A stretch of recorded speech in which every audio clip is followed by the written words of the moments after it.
Friends, कैसे हैं आप लोग? आई होप आप सब लोग बहुत अच्छे होंगे। तो आज हम लोग बात करने वाले हैं करंट अफेयर्स के बारे में। हम लोग डिस्कशन करने वाले हैं कि करंट अफेयर्स को पढ़ते टाइम किन किन चीज़ों को आपको ध्यान में रखना है, आपकी सही स्ट्रैटेजी क्या होनी चाहिए करंट अफेयर्स को पढ़ने के लिए। साथ ही साथ हम लोग डिस्कशन करने वाले हैं कुछ इंपॉर्टेंट करंट अफेयर्स के टॉपिक्स के बारे में। तो बेसिकली आज के हमारे डिस्कशन का पहला जो टॉपिक है वो है विवाद से विश्वास बिल। अब सेंट्रल गवर्नमेंट ने 4 मार्च 2020 को एक बिल पास किया जिसका नाम रखा गया विवाद से विश्वास बिल।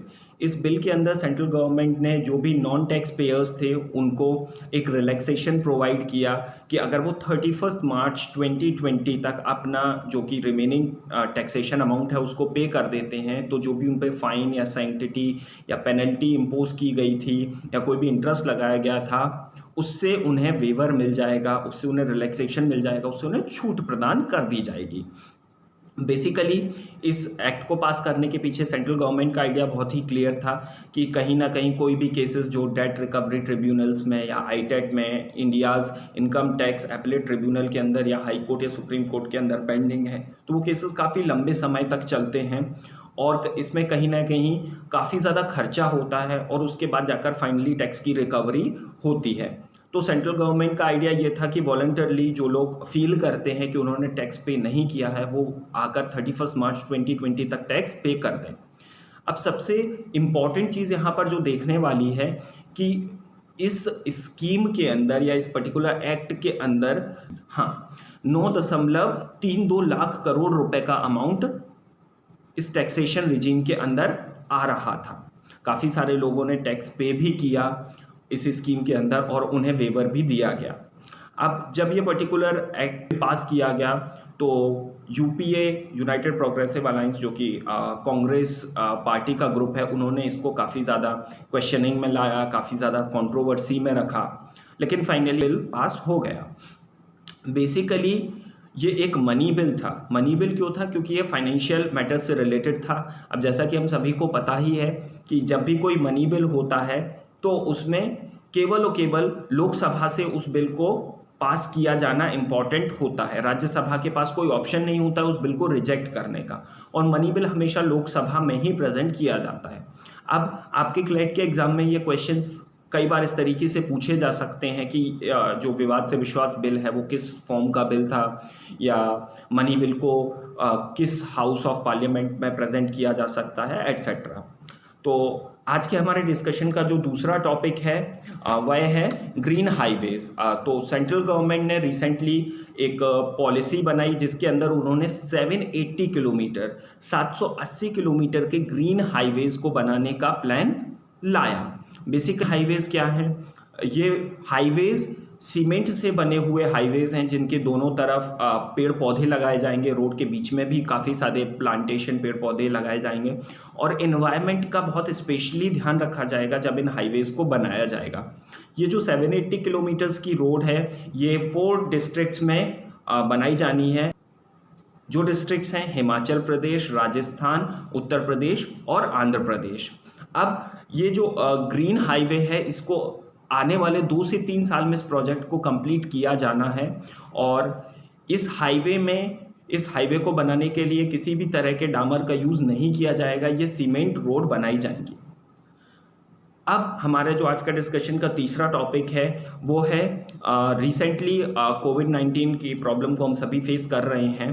तो पीएम मोदी ने 15 मार्च 2020 को सार्क ग्रुप ऑफ कंट्रीज़ के साथ एक मीटिंग की इस ग्लोबल पेंडेमिक से निपटने के लिए और बेसिकली इसमें पीएम मोदी ने काफ़ी सारी कंट्रीज़ को एड्रेस किया जो कि सार्क की मेंबर 8 कंट्रीज़ हैं उनको एड्रेस किया और इसमें काफ़ी सारी कंट्रीज़ के लीडर्स ने पार्टिसिपेट किया। इंडिया की तरफ से हमारे प्राइम मिनिस्टर नरेंद्र मोदी जी ने पार्टिसिपेट किया जो कि होस्ट भी थे इस मीटिंग के।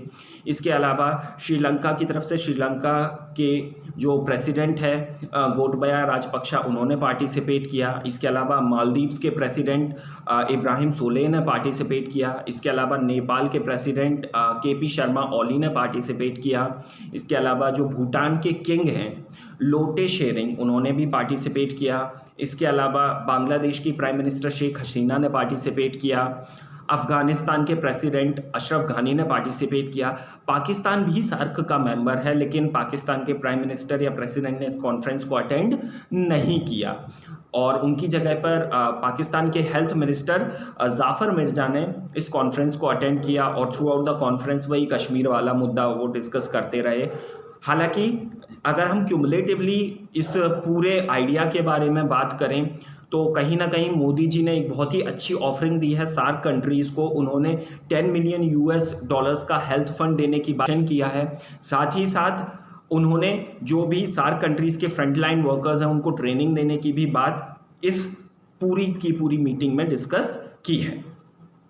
अच्छा, अब जो हमारे आज के डिस्कशन का लास्ट टॉपिक है वो है कि सुप्रीम कोर्ट ने एक परमानेंट कमीशन इस्टेब्लिश करने की बात कही है for the women's in navy. ये डिसीजन जो सुप्रीम कोर्ट ने दिया है वो दिया है 17 मार्च 2020 को और ये जो डिसीजन दिया गया है वो सुप्रीम कोर्ट की बेंच के द्वारा दिया गया है, जिस बेंच को हेड कर रहे थे जस्टिस DY चंद्रचूड़। अब ये जो परमानेंट कमीशन है, सबसे पहले तो हमें ये समझना ज़रूरी हो जाता है कि ये परमानेंट कमीशन क्या है। बेसिकली परमानेंट कमीशन एक ऐसा कमीशन है जो कि इस चीज़ पर फोकस करता है कि कोई भी व्यक्ति जो कि किसी भी आर्म्ड फोर्सेस में सेंट्रल गवर्नमेंट की जॉब में एम्प्लॉय किया गया है वो उसका जो रेगुलर टेन्योर है उसको कम्प्लीटली सर्व करे, उसको फुल टाइम तक सर्व करे और उसके बाद ही उसे रिटायरमेंट मिले। अभी तक क्या था कि नेवी में विमेंस की एंट्री अलाउड थी, लेकिन कोई भी परमानेंट कमीशन ना होने की वजह से कुछ समय तक विमेंस को नेवी में सर्व करना अलाउड था, लेकिन जैसे ही उनकी शादी हो जाती थी, बच्चे हो जाते थे, तो उसके बाद मदरहुड और फैमिली प्रेशर का नाम देकर उन्हें वॉलंटरली रिटायरमेंट के लिए फोर्स किया जाता था। अब ये जो परमानेंट कमीशन है अगर ये इस्टेब्लिश होता है सुप्रीम कोर्ट की गाइडलाइंस के अकॉर्डिंग तो ये इस चीज़ पे फोकस करेगा कि जो विमेंस हैं जो नेवी में डिप्लॉयड हैं वो अपने रेगुलर टेन्योर को कम्प्लीटली सर्व करें। अब जब हम इस पर्टिकुलर परमानेंट कमीशन के इस्टेब्लिशमेंट की बात कर रहे हैं तो ये कहीं ना कहीं जो सेंट्रल गवर्नमेंट की 1991 और 1998 की स्टैट्यूटरी पॉलिसीज़ थी जिनमें गवर्नमेंट ने बैन लगाने की बात कही थी on the induction of women in navy, तो ये इसे कहीं ना कहीं बहुत ज़्यादा डिस्क्रिमिनेटरी बताया गया है सुप्रीम कोर्ट के डिसीजन के द्वारा। और इस जजमेंट की जो बिगेस्ट हाईलाइट थी कि ये जो परमानेंट कमीशन इस्टेब्लिश किया जाएगा ये प्रोस्पेक्टिव इफेक्ट के साथ इस्टेब्लिश किया जाएगा। अब यहाँ पर प्रोस्पेक्टिव इफेक्ट का मतलब क्या है कि जो विमेंस इस कमीशन के बनने से पहले भी डिप्लॉय की गई थी उन सारी विमेंस को भी इस कमीशन के अंदर फैसिलिटेट किया जाएगा, उन सारी विमेंस को भी वॉलंटरली रिटायरमेंट के लिए फोर्स नहीं किया जाएगा। इस चीज़ के लिए ये कमीशन ध्यान रखेगा। तो आई होप आप लोगों को ये वीडियो पसंद आई होगी। अगर आप लोगों को ये वीडियो पसंद आई है तो प्लीज़ लाइक करें, शेयर करें, हमारे चैनल को सब्सक्राइब करें और अगर कोई भी कन्फ्यूजन होता है तो प्लीज़ आप कमेंट बॉक्स में लिखकर हमसे अपनी चीज़ें पूछ सकते हैं। Thank you so much.